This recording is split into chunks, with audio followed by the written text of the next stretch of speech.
اعوذ باللہ من الشیطان الرجیم بسم اللہ الرحمن الرحیم۔ السلام علیکم ناظرین، میں ہوں آپ کا میزبان ارشاد انصاری۔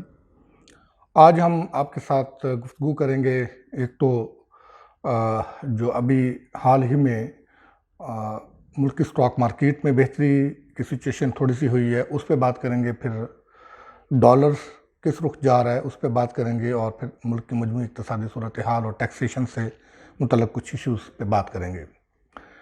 سب سے پہلے ہم بات کریں گے کہ ڈالر جس تیزی سے اوپر گیا تھا اسی تیزی سے نیچے آ رہا ہے، اس کی کیا وجوہات ہیں اور اس کے عام آدمی کی زندگی پہ جو ہے وہ امپیکٹ کیا آئے ہیں اور کیا مزید آ سکتے ہیں، اور اگر نہیں آئے ہیں تو اس کی کیا وجوہات ہیں۔ اس میں دیکھیں، جہاں تک ڈالر کی سچویشن ہے، یہ ہم اپنے ویلاگز میں شروع دن سے ہی یہ بات بتا رہے تھے کہ جب یہ گورنمنٹ آئی تھی تو ہم یہ کہہ رہے تھے کہ پولیٹیکل سٹیبلٹی بہت ضروری ہے۔ پولیٹیکل سٹیبلٹی آ جاتی ہے اور آئی ایم ایف کا پروگرام ٹریک پہ آ جاتا ہے اور دوست ممالک آپ کو ریسکیو کرنے کے لیے آ جاتے ہیں، تو پھر آپ ستمبر سے اکتوبر نومبر تک آپ اس پوزیشن میں ہوں گے کہ آپ سٹیبلٹی اور پھر آپ ریوائیول اور پھر بہتری کی طرف آپ جانا شروع ہو جائیں گے۔ تو آپ آج دیکھیں، ابھی اگست ہے تو اب ڈالر جو ہے وہ جو 250 کے قریب پہنچ چکا تھا، اب وہ واپس آج 216 پہ آ چکا ہے، اور جس تیزی سے یہ نیچے آ رہا ہے اور توقع یہ کی جا رہی ہے کہ جب آئی ایم ایف کا پروگرام آن ٹریک ہو جائے گا تو یہ مزید نیچے آ جائے گا، اور اقتصادی ماہرین کا یہ خیال ہے کہ ڈالر 182-83 سے لے کر 190-192 کے درمیان جو ہے وہ ٹریڈ کرے گا،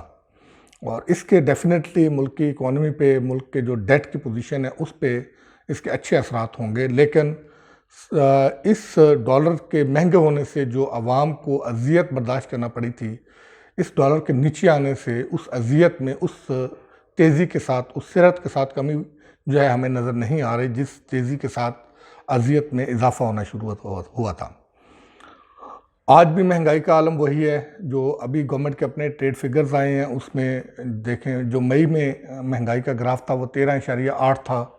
جو بتدریج بڑھتا جا رہا ہے۔ وہ جون میں بڑھ کے 21% سے تجاوز کر گیا، اور ابھی جولائی کے جو فگرز آئے ہیں وہ 24.9% مہنگائی ہو گئی ہے، اور اس مہنگائی کی ہی یہ وجہ ہے کہ لوگ خودکشیاں کر رہے ہیں۔ اور ابھی فیصل آباد کا جو دل خراش واقعہ پیش آیا ہے، اس نے تو پوری جو پاکستانی عوام ہے اس کو ہلا کر رکھ دیا ہے کہ ایک والد جو ہے وہ غربت کے ہاتھوں کس حد تک مجبور ہو کے اپنی جوان بیٹیوں کے گلے پہ چھری چلاتا ہے اور پھر خود بھی موت کو جو ہے وہ گلے سے لگا لیتا ہے۔ اور جو اس کا خط آیا ہے، جو خون آلود خط ہے جو اس نے اس افسوسناک اور المناک واقعے سے پہلے لکھا، وہ دل دہلا دیتا ہے۔ اور واقعہ کیا تھا اور وجوہات کیا تھی کہ صرف 1.5 لاکھ کا معاملہ تھا۔ معاشرے میں اس قدر بے حسی آ چکی ہے کہ ٹرکل ڈاؤن ایفیکٹ کر چکی ہے کہ آپ ساتھ رہتے ہوئے بندے کا آپ کو اندازہ یا احساس نہیں ہوتا کہ وہ کس کرب اور کس دکھ میں مبتلا ہے۔ اور کاش کاش کاش یہ جو ہماری قدریں ہوا کرتی تھی کبھی، یہ واپس آ جائیں اور سوسائٹی میں اس طرح کے جو اندوناک واقعات ہیں وہ کم ہونا شروع ہو جائیں، اور اس سے بڑھ کر اللہ تعالیٰ ہمارے جو حکمران ہیں ان کو ہدایت دے اور ان کو وہ احساس دے کہ وہ عوام کے جو دکھ درد ہیں ان میں اضافے کے بجائے ان میں کسی حد تک کمی کا باعث بنے، اور ایسے اقدامات اٹھائیں جس سے ملک جو ہے وہ فلاحی ریاست کی طرف عملی طور پہ جو ہے وہ چلنا شروع ہو جائے۔ لیکن سر دست تو ایسا کچھ دکھائی نہیں دیتا، وہ خواہ پاکستان پیپلز پارٹی کی حکومت ہو، مسلم لیگ نون کی ہو، پھر تبدیلی کا ہم نے بڑا جوش و خروش، بڑی امیدیں لگائی تھی، ان کی حکومت ہو، تو ہمیں سوائے الفاظوں کے، جملوں کے، گا گی گے کے کوئی میجر تبدیلی نظر نہیں آتی۔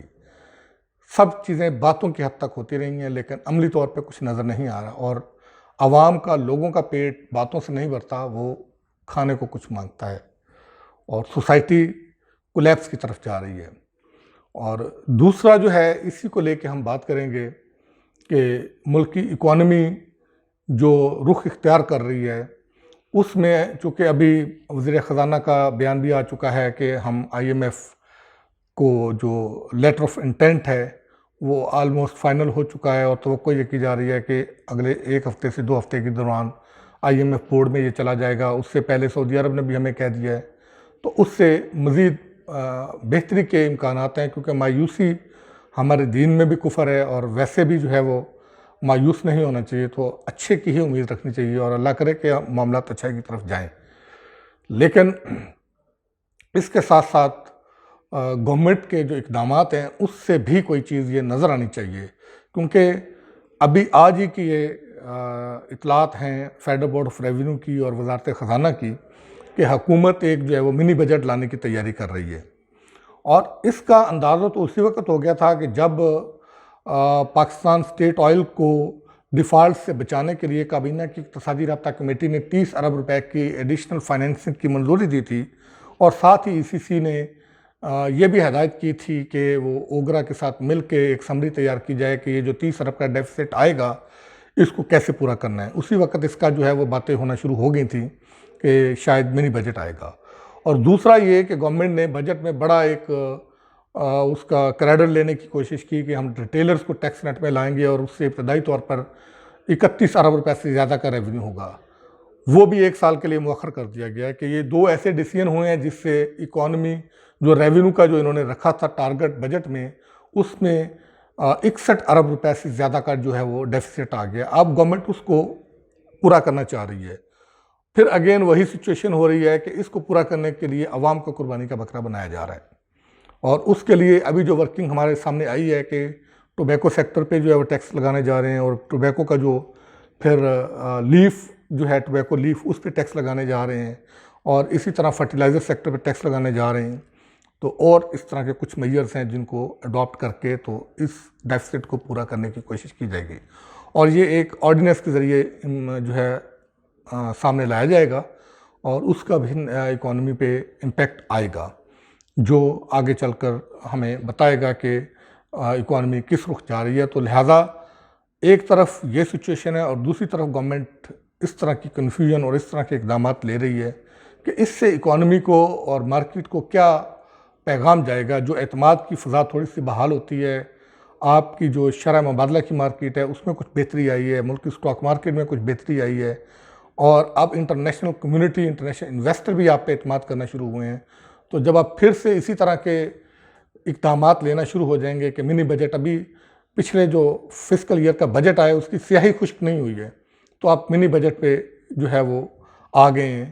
تو اس سے مارکیٹ کو پھر سے نیگیٹو سگنل جائے گا، اور جو آپ نے اقدامات کیے ہیں اس سے جو بہتری تھوڑی سی ہونا شروع ہوتی ہے وہ تمام اثرات جو ہے وہ زائل ہو جائیں گے، اور الٹیمیٹلی اس سب کا خمیازہ اشرافیہ کو نہیں بھگتنا پڑے گا، عام عوام کو بھگتنا پڑے گا، کیونکہ آپ نے جہاں ایک طرف منی بجٹ لا رہے ہیں وہیں آپ نے جو ڈپلومیٹس آپ نے جو ٹیکس امپوز کیا تھا بجٹ میں،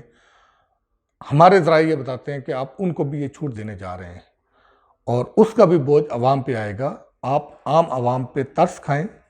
خدارہ عوام کی مشکلات کا ادراک کر کے پالیسیوں کو عوام دوست بنائیں، اور وہ لوگ جو بوجھ برداشت کر سکتے ہیں ان پالیسیوں کا رخ اس طرف لے کے جائیں اور عام عوام کو کوئی ریلیف دیں۔